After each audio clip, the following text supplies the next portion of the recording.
Okay.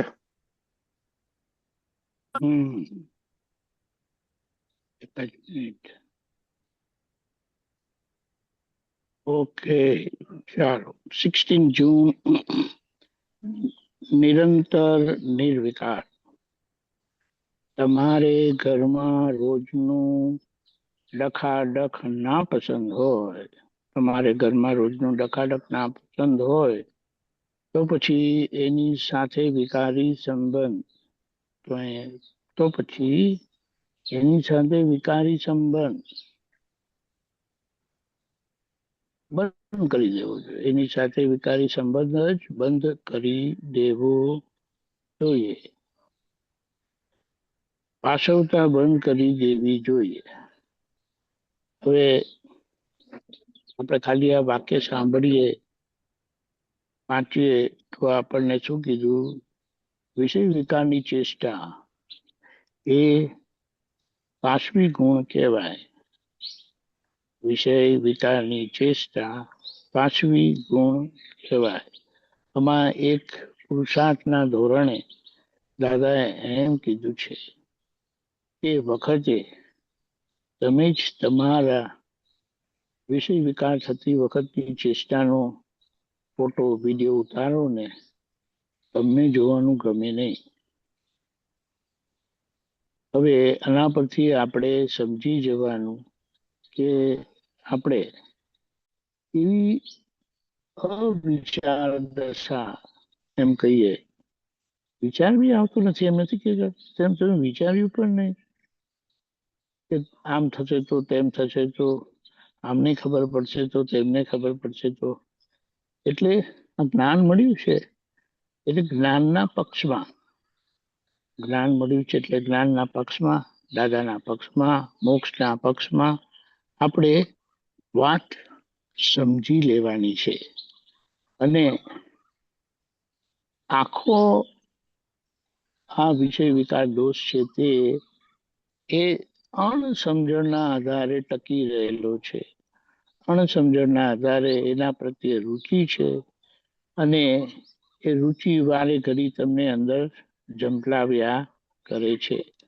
હવે આ પાછળતા બંધ કરી દેવી જોઈએ.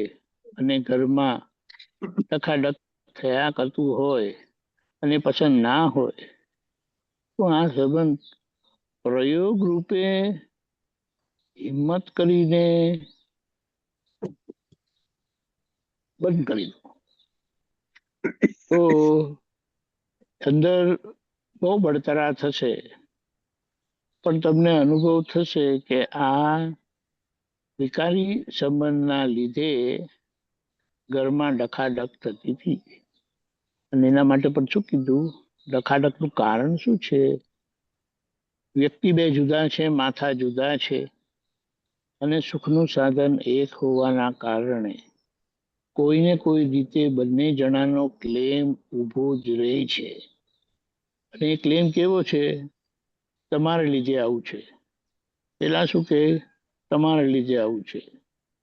હવે કોણ સાચું ને કોણ ખોટું? એટલે આની તકરારમાં પછી નાની નાની વાતોમાં મારું તારું થાય, ટક થાય અને કચકચ થાય, ખેંચાખેંચી થાય.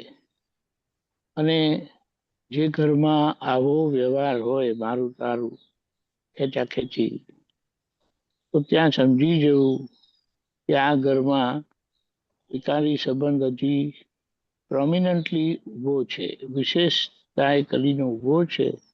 અને તેથી જે બાબતમાં સામાન્ય રીતે આપણે વિચારીએ કે આમાં કંઈ ખેંચાખેંચી હોવી જ ના જોઈએ, પણ એવી જે થાય છે ત્યાં બેકગ્રાઉન્ડમાં, એટલે પડદા પાછળ આ વિકારી સંબંધ મુખ્ય ભાગ ભજવે છે.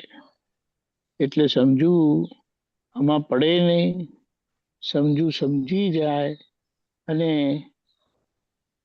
એને આપણે એમ કહીએ છીએ ને કે ભાઈ બાયલા થઈ ગયા છે, એ આખી ભૂમિકા એના લીધે થાય છે. એટલે માણસે જો એના બાયલાપણું નીકાળવું હોય, કાઢવું હોય, તો એમણે આ જે આખી જે ચેષ્ટા છે ને એમાંથી ધીમે રહીને નીકળી જવું જોઈએ. કારણ કે દાદા કહે છે ભારતમાં ડબલ બેડ હતા જ નહીં, અને આ ભૂત અંગ્રેજોએ ઘાલ્યું આપણામાં. જાણે છે કે આ લોકો ચારિત્ર્યની બાબતમાં એટલા બધા પાકા છે, એટલા બધા ક્લિયર છે, એટલા બધા શક્તિશાળી છે કે જેના કારણે અમને પહોંચી વળવું બહુ અઘરું છે. એટલે જ્યાં જ્યાં માણસને અંદરથી ખોખલા કરવું હોય ને, ખાલી કરવું હોય, એ બધું એ લોકોએ શોધી કાઢેલું અને બધાની અંદર આ નબળાઈ નાખી દીધી. જેના કારણે ભારતમાં ના હોવા છતાં આજે મા બાપ જ છોકરાઓને લગ્ન થાય એટલે એને રૂમ આપી દે, એને ડબલ બેડ આપી દે. હવે એ લોકોને ખબર નથી કે આ શું ભૂલ કરી રહ્યા છે. અને પેલા લોકોને તો એવું કશું જ નથી.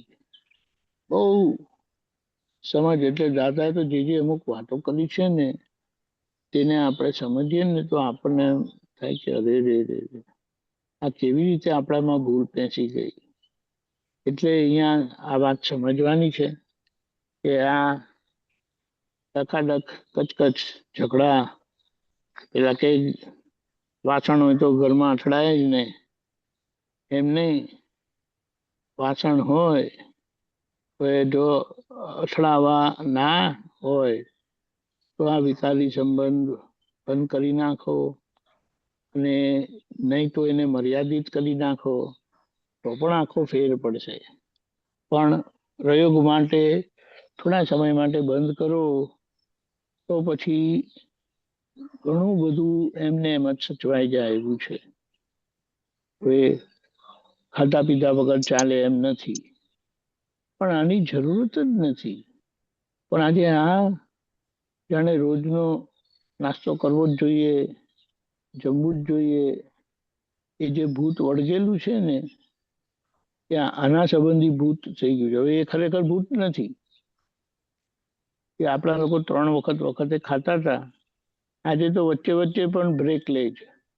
અને પછી ડોક્ટરના નામે કહે છે કે ડોક્ટરે કીધું કે વચ્ચે બ્રેક લેવાની, એટલે 2-2 કલાકે કંઈક નાખો અંદર. એટલે એમને એમ જ બધું બગડતું ગયું અને આજે આ પરિસ્થિતિ છે. અને દાદાએ આ સમજણ ખુલ્લી કરીને આપણને સમજાવી દીધું.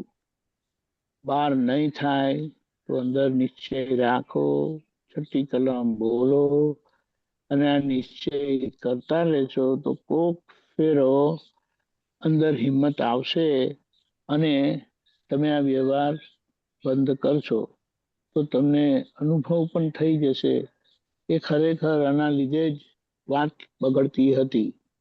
આવી વાત છે. એટલે ચેતવણી તો દાદાએ બહુ બધી આપી છે કે પેટ્રોલ અને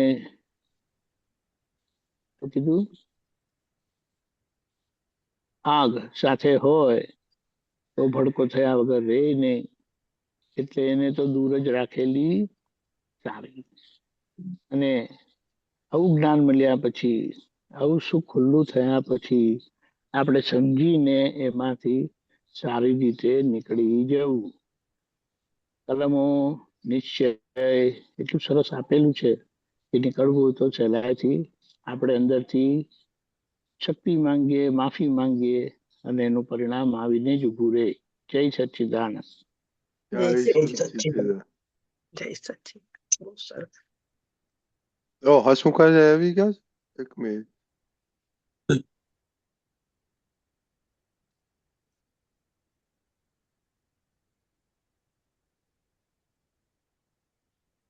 હસમુખાજી. હા.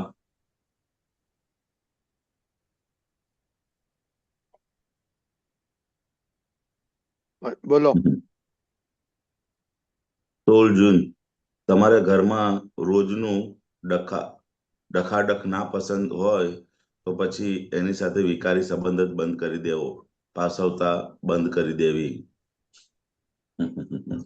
દાદા કહેતા હતા ને કે કોઈ પણ ઝઘડાનું કે કોઈ પણ એનું મૂળ, એનું જે કારણ હોય છે તો કે આ વિષય વિકાર સંબંધ હોય છે મોટે ભાગે, એવું છે. એટલે જો તમારે એ ઝઘડા અને એ બધું ડખાડક બંધ કરવી હોય તો કે તમે એ સંબંધ બંધ કરી દેશો, વિકારી સંબંધ, તો કે ધીમે ધીમે કરી એ બધું જ બંધ થઈ જશે. કારણ કે કોઈ પણ જગ્યાએ ક્લેશનું, આમ તો દાદા ભગવાન કહે કોઈ પણ કસાયનું મુખ્ય કારણ જ આ હતું. જો એ તમારે કસાયો દૂર કરવા હોય તો એની સામે આ વિષય વિકાર સંબંધી તમે બંધ કરશો તો એ કસાયો ધીમે ધીમે દૂર થઈ જશે. એટલે આપણે પણ એ સમજણ અંદર રાખવાની. શરૂઆતના ભાગમાં આપણે મનથી ચાલુ કરવાનું અને એમ કરતા કરતા કરતા સંપૂર્ણ બંધ થશે. એ દિવસે કસાયો પણ ઓછા થઈ જશે. જય સચ્ચિદાનંદ. જય સચ્ચિદાનંદ.